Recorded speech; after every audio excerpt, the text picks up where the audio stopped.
Hello students, today we are going to continue our previous topic, that was 1D, 2D and 3D motion. One dimensional motion we have studied in the last class. Now we will take a brief of 2-dimensional and 3-dimensional motion, and then we will return back to 1-dimensional motion, as the chapter is motion in a straight line or 1-dimensional motion. Now 2-dimensional motion is a type of motion in which a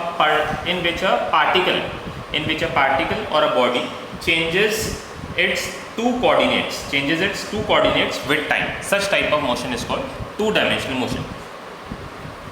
It is a type of motion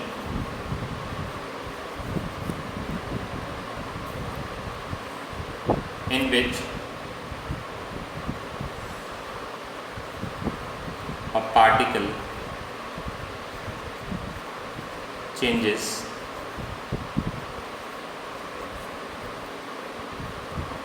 its two coordinates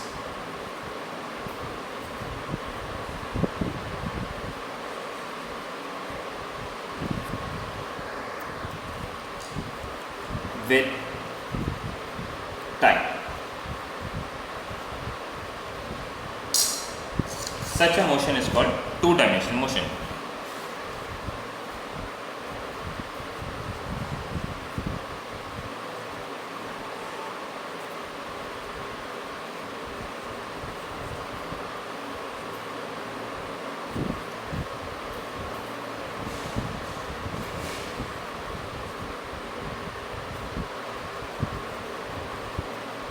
Now, examples of 2-dimensional motion.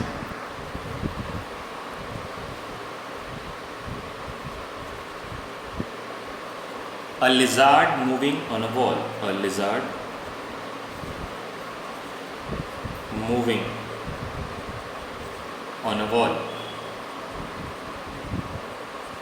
When a lizard moves on a wall, like wall is a plane. जैसे ये एक wall है और ये wall एक plane है, मतलब इसमें x और y दोनों कोऑर्डिनेट्स हैं. जैसे ये मान लीजिए वॉल का जो लेंथ है वो अलोंग x एक्सिस है, और वॉल का जो विड्थ है या हाइट है वॉल की वो मान लीजिए अलोंग y एक्सिस है.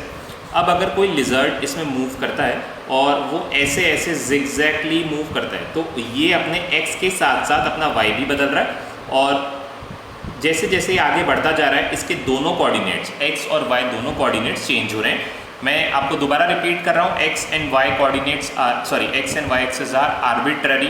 ये कोई से भी एक्सेस हो सकते हैं, ये x और z हो सकते हैं, z और x हो सकते हैं, y और z हो सकते हैं, कोई से भी. ये आपके अकॉर्डिंग है, ये आपके ऊपर होता है, आप कोई सा भी एक्सेस अपनी मर्जी से मान सकते हैं. बट शर्त ये है, कंडीशन ये रखनी पड़ती है कि दोनों एक्सेस एक दूसरे के क्या होने चाहिए, परपेंडिकुलर होने चाहिए. A lizard moving on a wall is an example of 2-dimensional motion. A car moving in a circle. और एग्जाम्पल्स जैसे a car moving in a circle. अगर कार सर्कल में मूव कर रही है, देखिए ये हम कोऑर्डिनेट एक्सिस बना देते हैं पहले, ठीक है. This is a plane. Plane में सिर्फ दो ही अगर कोई पार्टिकल एक प्लेन में मूव कर रहा है, जैसे कार है, अब कार सड़क पर मूव कर रही है. सड़क पर मूव कर रही है, ना तो वो सड़क से नीचे जा रही है ना सड़क से ऊपर आ रही है. सड़क पर मूव कर रही है मतलब वो एक प्लेन में मूव कर रही है. अब प्लेन में कोई सी भी दो एक्सेस हो सकती है. हमने एक्स और वाई अज्यूम करी, एक्स और वाई. अब ये क्या अभी कार क्या कर रही है, कार इस प्लेन में एक सर्कल बना रही है. तो जब ये सर्कल बना रही है, आप देखें जैसे इसका मोशन है, यहाँ पर देखिए, यहाँ पर इस कार का मोशन हम इस डायरेक्शन में रखते हैं, एंटी क्लॉकवाइज डायरेक्शन में रखते हैं. कार यहाँ से यहाँ जा रही है, तो यहाँ से यहाँ जा रही है, तो इसका x भी चेंज हो रहा है और y भी चेंज हो रहा है, क्योंकि ये अलोंग द y एक्सिस. ये कहाँ की तरफ जा रही है, ये जो है इसकी जो y कोऑर्डिनेट्स हैं ये डिक्रीज हो रहे हैं एंड टुवर्ड्स 0 जा रहे हैं, और x कोऑर्डिनेट जो है x कोऑर्डिनेट्स इंक्रीज हो रहे हैं. फिर ये कार यहाँ तक पहुँची. यहाँ तक पहुँचने के बाद x कोऑर्डिनेट की मैक्सिमम वैल्यू और y की वैल्यू क्या होगी, y कोऑर्डिनेट की वैल्यू जो है वो 0 हो गई. अब देखिए x कोऑर्डिनेट डिक्रीज होने लगा और y कोऑर्डिनेट इंक्रीज होने लगा. यहाँ पर x की वैल्यू डिक्रीज हो रही है, x की वैल्यू यहाँ पर 0 हो गई और y कोऑर्डिनेट की वैल्यू इस पॉइंट पर मैक्सिमम हो गई. Again x will increase in negative direction and y will decrease and becomes 0. यहाँ पर x की वैल्यू जो है नेगेटिव डायरेक्शन में मैक्सिमम है और y क्या है, 0 है. फिर वापस से क्या है, y नेगेटिव डायरेक्शन में इंक्रीज हो रहा है, नेगेटिवली इंक्रीज हो रहा है, और x क्या है, x यहाँ पर 0 हो रहा है। तो इस तरह से जब एक कार सर्कुलर पाथ में मूव कर रही होती है या सर्कुलर ट्रैक को ट्रेस कर रही होती है, सर्कुलर पाथ को ट्रेस कर रही होती है, तो उसके x और y दोनों कोऑर्डिनेट्स चेंज होते हैं, और इस तरह के मोशन को हम क्या बोलते हैं, इस तरह के मोशन को हम बोलते हैं 2 डायमेंशनल मोशन। एक और एग्जांपल हम देखते हैं, a ball throwing in a projectile, a ball thrown in a projectile, या फिर ठीक है लिख सकते हैं हम ऐसा, ball thrown in projectile. Projectile क्या होता है, ये हम इसके बाद वाला चैप्टर जो है 2 dimensional motion in a plane, उसमें स्टडी करेंगे। अभी मैं ज़्यादा डीप में नहीं जाऊंगा प्रोजेक्टाइल के, अभी बस मैं आपको एक्सप्लेन करता हूँ। जैसे आपने यहाँ पर खड़े होकर एक बॉल फेंकी, अब आप ग्राउंड से ऊपर फेंक रहे हो बॉल को, तो ग्राउंड वाली जो एक्सेस है वो हमने को काम में ये जो ग्राउंड वाला प्लेन है वो हमें काम में नहीं लेना, हमें काम में लेना है ये वाला प्लेन हमें काम में लेना है। आपने बॉल को इस तरह से थ्रो किया, कि बॉल ऊपर भी जा रही है और आगे भी जा रही है, बॉल ऊपर भी जा रही है और आगे भी जा रही है। इस तरह से आपने बॉल को थ्रो किया, तो बॉल को जैसे आपने थ्रो किया, ये बॉल ऐसे गई, ऐसे जाकर इसने अपनी मैक्सिमम हाइट अटेन करी, और मैक्सिमम हाइट अटेन करने के बाद ये थोड़ी दूर जाके वापस से ग्राउंड पर आ गई, अब देखिए यहाँ पर इसके मोशन को हम थोड़ा सा स्टडी करते हैं।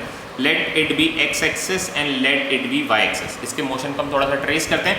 Initially x coordinate is increasing and y coordinate is also increasing. देखिए यहाँ पर x की वैल्यू इंक्रीज होती जा रही है, y की वैल्यू भी इंक्रीज होती जा रही है। धीरे धीरे इस बॉल ने या पार्टिकल ने y की मैक्सिमम वैल्यू अटेन कर ली, मतलब अपनी मैक्सिमम हाइट अटेन करी, और उस टाइम पर क्या है, उस टाइम पर भी x इंक्रीज हो रहा था। इस मैक्सिमम हाइट को अटेन करने के बाद जब ये बॉल और आगे गई, अब y की वैल्यूज़ जो है यहाँ से डिक्रीज होना स्टार्ट हो गई, y की जो वैल्यूज़ है यहाँ से डिक्रीज होना स्टार्ट हो गई। यहाँ पर देखिए, पहले यहाँ पर जैसे मान लीजिए यहाँ पर y की वैल्यू 10 थी, अब डिक्रीज होकर y की वैल्यू वापस से यहाँ पर क्या हो गई, वापस से यहाँ पर 8 हो गई। थोड़ा और आगे जाएंगे तो y की वैल्यू यहाँ पर और डिक्रीज हो जाएगी, यहाँ पर देखिए y की वैल्यू और डिक्रीज हो गई, 6 हो गई। थोड़ा और नीचे जाएंगे तो y की वैल्यू यहाँ पर और डिक्रीज हो जाएंगी, और होकर कितनी हो गई, 6 हो गई। और x का क्या हो रहा है, x लगातार बढ़ता जा रहा है, दिस इज 4। ठीक है, तो बॉल अपनी कंप्लीट उसके मोशन में x और y दोनों कोऑर्डिनेट चेंज हुए। अब इस मोशन को कहीं से भी आप 1 डायमेंशन या एक ही एक्सिस पर कंसंट्रेट करके नहीं रख सकते। इसके अंदर जब ये इस तरह का मोशन होगा तो दोनों ही एक्सिस या दोनों ही कोऑर्डिनेट्स जो हैं मोशन के साथ दो कोऑर्डिनेट्स हमेशा चेंज होंगे। एक ही कभी भी इस तरह के मोशन में आप एक ही एक्सेस को फिक्स्ड करके नहीं रख सकते कि एक ही एक्सेस के अलॉन्ग मोशन है। इस तरह का अगर मोशन है तो दोनों एक्सेस के दोनों कोऑर्डिनेट्स, मतलब ये 2 एक्सेस है और दोनों एक्सेस के ही कोऑर्डिनेट जो है लगातार चेंज हो रहे हैं मोशन के साथ। कोई भी एक ऐसा पॉइंट नहीं है जिसमें x की वैल्यू तो चेंज हो रही है और y की चेंज होना बंद हो गई है, ऐसा कोई भी यहाँ पर पॉइंट नहीं है। हर पॉइंट पे x और y दोनों की वैल्यूज चेंज हुई है। Okay, now this is about 2 dimensional motion. 2 dimensional motion में हम इतना ही अभी पढ़ रहे हैं। इसके बाद 2 डायमेंशनल मोशन का हमारा अलग से चैप्टर भी है, उसमें हम इसकी जो स्टडी है डिटेल में करेंगे। अभी क्योंकि हमारा चैप्टर मोशन इन 1 डायमेंशन है तो 1 डायमेंशन की स्टडी हम ज़्यादा डिटेल में करेंगे। इसके बाद 1 डायमेंशन को डिटेल में पढ़ने से पहले एक तरह का मोशन और रह गया, that is 3 dimensional motion. 3 dimensional motion,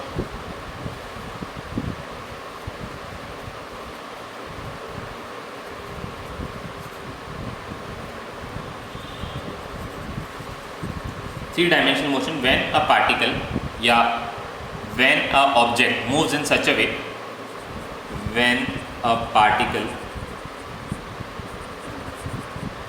moves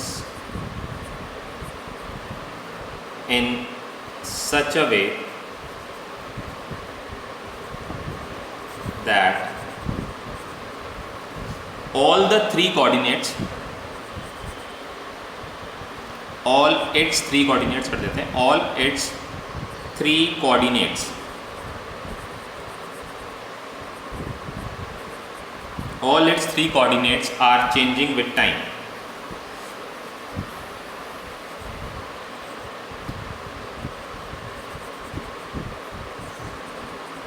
All its three coordinates are changing with time. Such a motion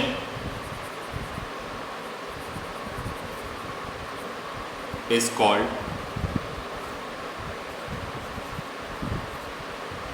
three-dimensional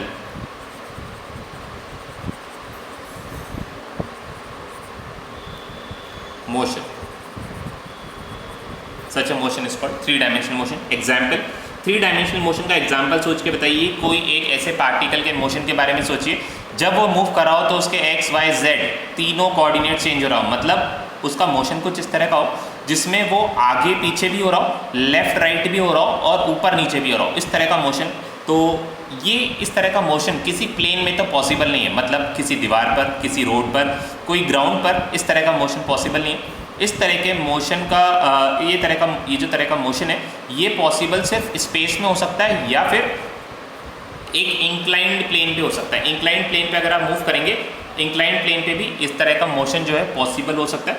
जैसे a bird is flying in the sky, a bird is flying in the sky. Bird flying in the sky, जब कोई bird हवा में उड़ रही है तो देखिए उसका जो मोशन है वो अपने, देखिए वो लेफ़्ट राइट भी जा सकती है, वो बर्ड ऊपर नीचे भी जा सकती है और आगे तो वो जा ही रही है, ठीक है, आगे पीछे भी हो सकती है, ऊपर नीचे भी हो सकती है, लेफ़्ट राइट भी हो सकती है। तो इस तरह का मोशन को हम क्या बोलेंगे, इस तरह के मोशन को हम बोलेंगे थ्री डायमेंशनल मोशन। और अ बॉडी इंक्लाइनिंग और डिक्लाइनिंग, इंक्लाइनिंग और declining,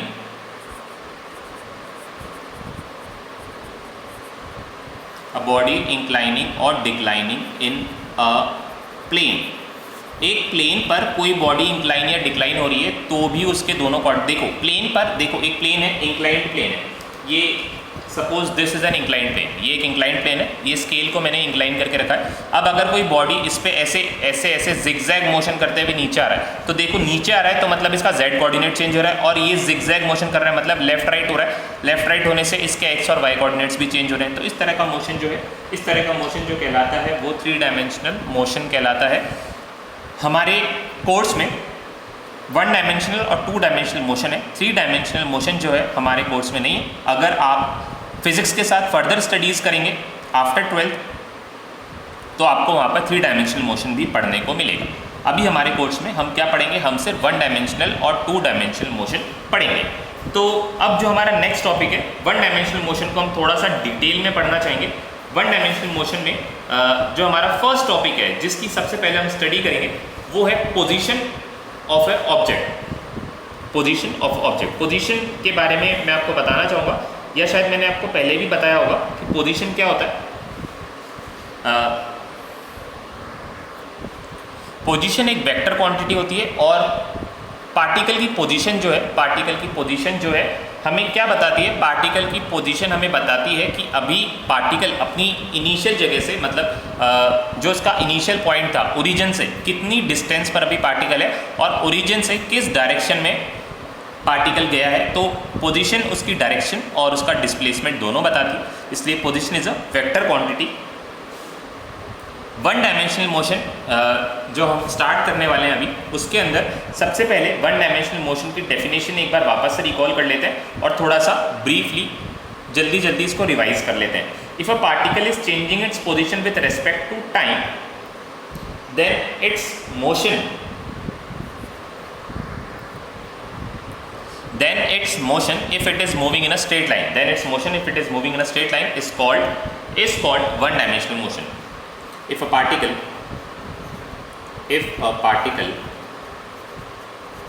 is moving in a straight line,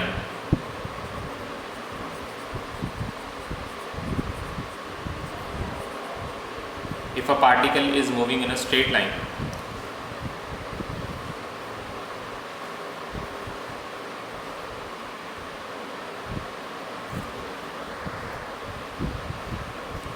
and changing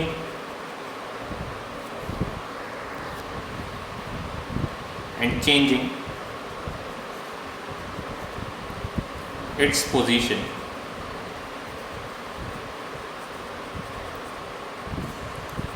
with respect to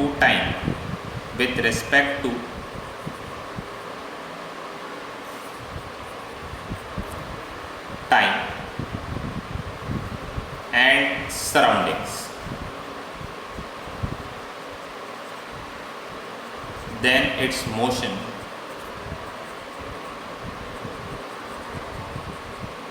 is called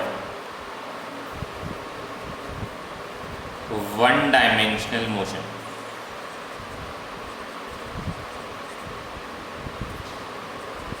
Then its motion is called one-dimensional motion or 1D motion. Motion in a straight line को ही हम one dimensional motion और 1D motion बोलते हैं. If a particle is moving in a straight line and changing its position with respect to time and surroundings. देखिए यहाँ पर time and surroundings दोनों words को मैं अंडरलाइन कर रहा हूँ क्योंकि ये डेफिनेशन का बहुत इंपॉर्टेंट पार्ट है. पार्टिकल टाइम और सराउंडिंग्स के साथ अपनी पोजीशन को चेंज करना ज़रूरी है. तो इस तरह का मोशन जब पार्टिकल करता है तो उसके मोशन को हम वन डायमेंशनल मोशन बोलते हैं. जैसे एग्जाम्पल, एक पार्टिकल है, पहले हम कोऑर्डिनेट एक्सिस बनाते हैं. Let it be x axis and it is y axis. Let the initial position of the particle at A. Particle जो है इनिशियल पोजीशन पार्टिकल का हमने ए माना है और इसका पोजीशन वेक्टर ओरिजिन से हमने अज्यूम कर लिया इट इज़ r1 मतलब वो r1 डिस्टेंस पर है ओरिजिन से पार्टिकल अभी r1 डिस्टेंस पर है. अब वो जो पार्टिकल है एक नई पोजीशन पर आ गया और अब जो है उसका पोजीशन जो है वो r2 है. तो पार्टिकल का मोशन आप ध्यान से देखिए. पार्टिकल इस तरह से सीधे इस एक्सिस पर गया. एक्सिस पर जाके सीधे जाकर उसने क्या करा, उसने एक नई पोजीशन बना ली. तो ये जो मोशन पार्टिकल ने किया ए से बी तक चलने के लिए पार्टिकल ने ये जो मोशन किया, इस मोशन को हम बोलेंगे motion in a straight line. या जो डिस्टेंस ट्रेवल या डिस्प्लेसमेंट जो भी आप कह सकते हैं. स्ट्रेट लाइन मोशन के लिए मैं एक खास बात आपको बता दूं कि अगर पार्टिकल स्ट्रेट लाइन में जा रहा है विदाउट चेंजिंग इट्स डायरेक्शन, मतलब आगे पीछे नहीं हो रहा, सिर्फ आगे जा रहा है या सिर्फ पीछे जा रहा है, आगे पीछे नहीं हो रहा, तो उस केस में डिस्टेंस और डिस्प्लेसमेंट की जो वैल्यू है वो सेम रहेगी. तो यहाँ पर डिस्टेंस या डिस्प्लेसमेंट की अगर हम बात करते हैं तो दोनों सेम रहेंगे क्योंकि पार्टिकल ए से बी तक ही जा रहा है. ऐसे नहीं है कि पहले आधा गया और बी तक आ गया, ऐसा नहीं करा. ये पूरा ए से पूरा बी तक गया और बीच में इसने डायरेक्शन अपनी कहीं नहीं बदली है. तो डिस्प्लेसमेंट जो मोशन करा उसको हम कैसे रिप्रेजेंट करेंगे, मोशन अलोंग ए बी या ए बी वैक्टर जो है ये इसका डिस्प्लेसमेंट कहलाता है. ए बी वैक्टर जो है ये इसका डिस्प्लेसमेंट कहलाएगा और डिस्प्लेसमेंट क्या होता है, चेंज इट्स पोजीशन में कहाँ से कहाँ तक चेंज है.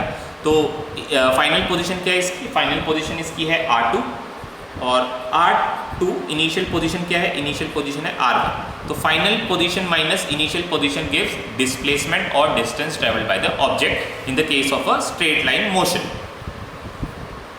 जैसे मान लीजिए कि अभी ये जो पार्टिकल है इसकी जो पोजीशन, जैसे ऐसे क्वेश्चंस आपने बहुत बार करे होंगे कोऑर्डिनेट ज्योमेट्री में 10th क्लास में. आप क्या करते हैं, दो पॉइंट्स के बीच का डिस्टेंस निकालते थे. सेम वही कंडीशन है, R2 माइनस R1 हम कर रहे हैं. मैं दोनों R एक जैसे बना देता हूँ. R2 minus R1 A B के ऊपर हमने एक साइन लगाया, this is displacement of the object. और डिस्प्लेसमेंट के लिए हमने क्या करा, वेक्टर साइन लगाया क्योंकि displacement is a vector quantity. Position R2 is also vector quantity, R1 it is position so it is also vector quantity. यहीं पर हम डिस्टेंस की बात करेंगे तो हम क्या करेंगे, हम इसका मॉड्यूलस ले लेंगे. मॉड्यूलस का मतलब क्या है, हम इसको सिर्फ मैग्नीट्यूड कंसिडर करेंगे, डिस्टेंस डायरेक्शन कंसिडर नहीं करेंगे. R2 माइनस R1 का भी मॉड्यूलस, दोनों साइड हम मॉड्यूलस ले लेंगे तो डिस्टेंस आ जाएगा. यहाँ पर डिस्टेंस और डिस्प्लेसमेंट की जो वैल्यू है वो सेम है. डिस्टेंस ट्रेवल के लिए कभी भी आपको डायरेक्शन नहीं बतानी पड़ती, हमेशा आपको क्या करना पड़ेगा, हमेशा आपको मैग्नीट्यूड इंडिकेट करना पड़ेगा। Straight line graph for 1D motion, 1D motion के लिए स्ट्रेट लाइन ग्राफ कैसे बनाना है वो भी देखिए। Straight line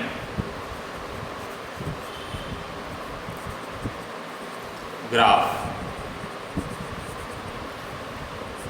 for 1D motion, straight line graph for 1D motion. 1D motion के लिए स्ट्रेट लाइन ग्राफ, कोई ऑब्जेक्ट, सपोज अभी कोई ऑब्जेक्ट 1D मोशन है तो हमें 2 कोऑर्डिनेट्स 3 कोऑर्डिनेट्स बनाने की ज़रूरत है, सॉरी 2 एक्सेस या 3 एक्सेस बनाने की ज़रूरत नहीं है। सिर्फ किसी एक एक्सेस पर हम अपना डिस्प्लेसमेंट इंडिकेट कर सकते हैं, डिस्प्लेसमेंट और टाइम दोनों ही सेम एक्सेस पर हम इंडिकेट कर सकते हैं। यहाँ पर इनिशियली टाइम भी 0 था और पार्टिकल का जो डिस्प्लेसमेंट है वो भी 0 था, ठीक है। स्ट्रेट लाइन ग्राफ है, एक ही लाइन में हमें डिस्प्लेसमेंट और टाइम इंडिकेट करना है। पार्टिकल का position x is equals to 0 से x is equals to 10, x is equals to 20, x is equals to 30, x is equals to 40। जब ये अपनी पोजीशन बदल रहा था तो टाइम भी बदल रहा था। यहाँ पर मान लीजिए जो टाइम है वो अभी यहाँ पर 11 बज रहे, 11 AM। फिर जब ये x इज इक्वल्स टू 10 पर आ गया, x इज इक्वल्स टू 10 पर आने में मान लीजिए उसको टाइम लगा 20 सेकेंड्स, और हम यहाँ पर अच्छा इसको 20 मिनट्स कर देते हैं ताकि हम इसको टाइम, अच्छा इसका जो टाइम है वो ढंग से इंडिकेट कर पाए। पार्टिकल जब x इज इक्वल्स टू 0 था तो टाइम 0 था। अब 20 मिनट बाद पार्टिकल जो है x इज इक्वल्स टू 10 पर आ गया। अब टाइम, घड़ी में टाइम कितना हो गया, घड़ी में टाइम हो गया होगा 11:20, 11:20 AM। फिर जब वो x इज इक्वल्स टू 20 पर आ गया तो और 20 मिनट इसको लग गए, और अब टाइम बीत चुका है, समय बीत चुका है 40 मिनट, 40 मिनट्स, और 40 मिनट्स का टाइम ये बीता है तो ये दिस इज़ 11:40 AM। फिर उसके बाद टाइम जो बीता है वो 60 मिनट्स बीत चुका है, और 60 मिनट्स बीतने के बाद जो घड़ी में टाइम हो रहा होगा वो हो रहा होगा 12 PM। फिर उसके बाद पार्टिकल और आगे आ गया, यहाँ पर और 20 मिनट्स हो गए होंगे, मतलब 100 मिनट्स। 100 मिनट्स का मतलब है टाइम कितना बीत चुका होगा, टाइम हो चुका होगा 12:20, ठीक है, 12:20। तो इस तरह से हम स्ट्रेट लाइन मोशन पार्टिकल की position with respect to time indicate कर सकते हैं। टाइम हम 2 तरीके से इंडिकेट कर सकते हैं, एक तो आप जो टाइम में चेंज है वो लिख सकते हो, और एक क्लॉक टाइम जो है वो भी इंडिकेट कर सकते हो। दोनों में से कोई एक आप इंडिकेट कर सकते हो, या चाहे तो आप दोनों इंडिकेट कर सकते हैं। जैसा भी हमारी रिक्वायरमेंट होगी हम वैसा करेंगे। अब पार्टिकल की जो स्ट्रेट लाइन मोशन होता है, इसमें जो पार्टिकल की पोजीशन होता है, पार्टिकल की जो पोजीशन होती है ये उसके टाइम का फंक्शन होता है। मतलब जैसे जैसे टाइम, देखिए यहाँ पर जैसे जैसे टाइम बदलता जा रहा है इसकी पोजीशन बदलती जा रही है। तो मतलब पोजीशन क्या है, पोजीशन टाइम का फंक्शन है। पार्टिकल की जो पोजीशन है टाइम के साथ साथ बदल रही है, तो पोजीशन यानी x it is a function of time. Position is a function of time. कैसे रीड करते हैं इसको, x is equals to f(t), मतलब position is a function of time. Position is a function of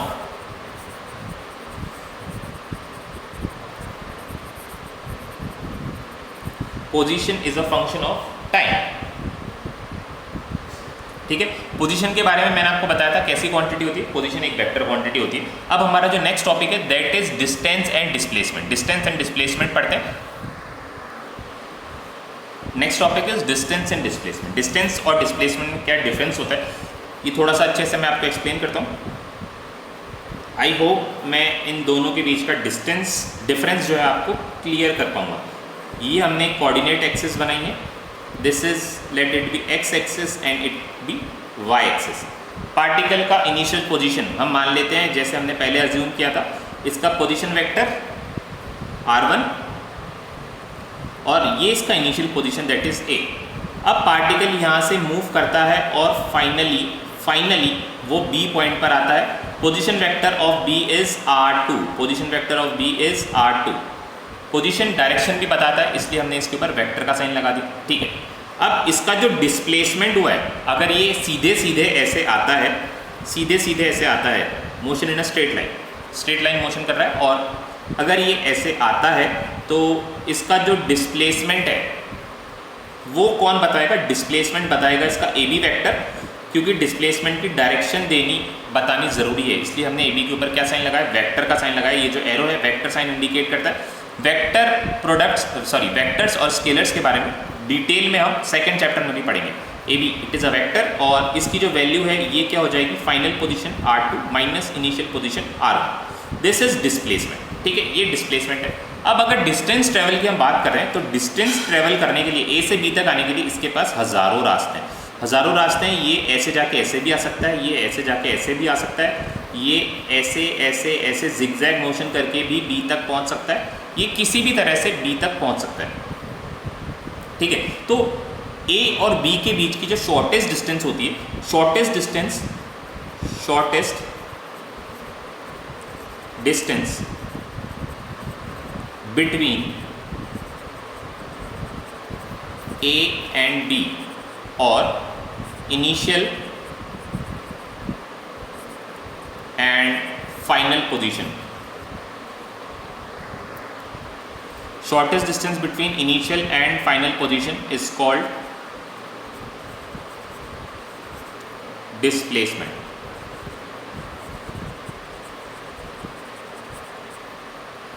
और ये displacement है, तो distance travel क्या है? Distance travel is the actual path, is the length of the actual path travelled by the object, length of the actual path travelled by the object. Distance क्या होता है? This is displacement,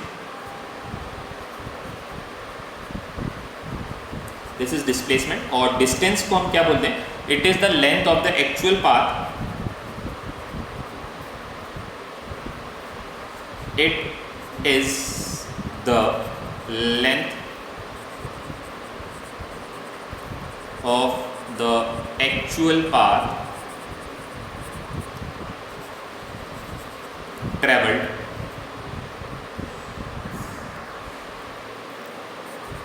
by the object. Length of the actual path traveled by the object is called distance. Distance is a scalar quantity and displacement is a vector quantity. Displacement कैसी quantity है? ये एक vector quantity है, distance जो है ये scalar quantity है। जल्दी से हम इन दोनों के बीच के डिफरेंसेस भी नोट कर लेते हैं, डिस्टेंस एंड डिस्प्लेसमेंट।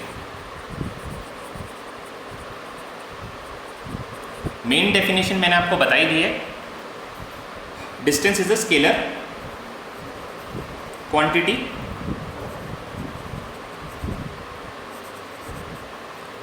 और जो डिस्प्लेसमेंट है ये एक वेक्टर क्वांटिटी है। मतलब डिस्प्लेसमेंट बताने के लिए आपको ये बताना पड़ेगा कि कौन सी डायरेक्शन में हमने मोशन किया है, कौन सी डायरेक्शन में हमने मोशन किया है, कितना मोशन हमने किया। बट डिस्टेंस के लिए आपको कभी भी डायरेक्शन बताने के लिए डायरेक्शन जो है इंडिकेट करना नहीं पड़ेगा। जैसे किसी ने आपसे पूछा यहाँ से रेलवे स्टेशन कितना किलोमीटर है, आपने बोल दिया इट इज़ 5 किलोमीटर्स, ठीक है। आपको उसको ये बताना नहीं पड़ेगा कि आपको नॉर्थ जाना है, साउथ जाना है, ईस्ट जाना है, वेस्ट जाना है, आपने डिस्टेंस ट्रेवल रेलवे स्टेशन का बता दिया, ठीक है। अब आपसे सपोज ये पूछा जा रहा है कि चलो मान लीजिए इसी रेलवे स्टेशन के डिस्टेंस को ही हम कंसिडर करते हैं। अगर आप अपने घर से रेलवे स्टेशन तक फ्लाइट से यानी हवा में ट्रैवल करते हैं तो आपको उसकी डायरेक्शन पता होनी चाहिए, कि कौन सी डायरेक्शन में आप जाएंगे, क्योंकि लैंड में क्या होता है, बहुत सारे ऑब्स्टिकल्स होते हैं, बहुत सारी गलियां हैं, बहुत सारे बिल्डिंग्स बनी हुई है, तो हमें जो पाथ है वो घूमकर रेलवे स्टेशन तक जाना पड़ता है। स्ट्रेट लाइन मोशन हम रेलवे स्टेशन तक नहीं कर सकते, बट एरोप्लेन में या प्लेन में जब आप फ्लाइट से मोशन कर रहे हो या एयर में आप मोशन कर रहे हो तो सीधा आप रेलवे स्टेशन तक जा सकते हो। तो जो प्लेन से डिस्टेंस आपने ट्रेवल किया दैट इज़ डिस्प्लेसमेंट, और जो आपने चलकर बाइक पर या कार पर डिस्टेंस ट्रेवल किया दैट इज़ डिस्टेंस। मेरे हिसाब से आपको ये शायद डिस्टेंस और डिस्प्लेसमेंट के बीच का जो डिफरेंस है, स्केलर और वेक्टर का जो डिफरेंस है, स्केलर क्यों है, वेक्टर क्यों है, ये आपको समझ में आ गया होगा। Now distance traveled cannot be negative, ये कभी भी नेगेटिव नहीं हो सकता, ये हमेशा पॉजिटिव रहता है, ऑलवेज पॉजिटिव। कभी आपने ऐसा सुना है कि हमारे घर से रेलवे स्टेशन -3 किलोमीटर है, ऐसा कभी नहीं होता। But displacement can be negative, can be zero, can be positive. Distance travel can not be negative, always positive, और can be zero. Can be zero, distance travel zero भी हो सकता है अगर पार्टिकल ने अपनी पोजीशन को बदला ही नहीं, वो एक ही जगह खड़ा रहा, टाइम बीतता गया और वो एक ही जगह पर खड़ा रहा, तो डिस्टेंस ट्रेवल क्या हो जाएगा, जीरो। यहाँ पर डिस्प्लेसमेंट जो है ये नेगेटिव भी हो सकता है, जीरो भी हो सकता है, और पॉजिटिव भी हो सकता है। नेगेटिव कैसे हो सकता है, जैसे ये हमने ओरिजिन कंसिडर कर लिया, ओरिजिन के इस तरफ अगर वो पार्टिकल जा रहा है तो डिस्प्लेसमेंट जो है वो पॉजिटिव है। बट अगर वो इस डायरेक्शन में चला जाता है तो इसके कंपैरेटिवली डिस्प्लेसमेंट जो है यहाँ पर क्या हो जाएगा, यहाँ पर नेगेटिव हो जाएगा। Distance travelled is always greater than और equal to displacement. It is always greater than और equal to displacement. It is always greater than और इक्वल टू डिस्प्लेसमेंट।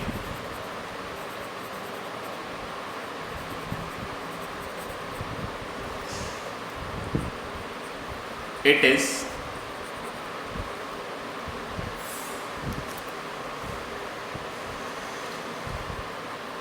अच्छा, इसमें से करते हैं, it has only one value.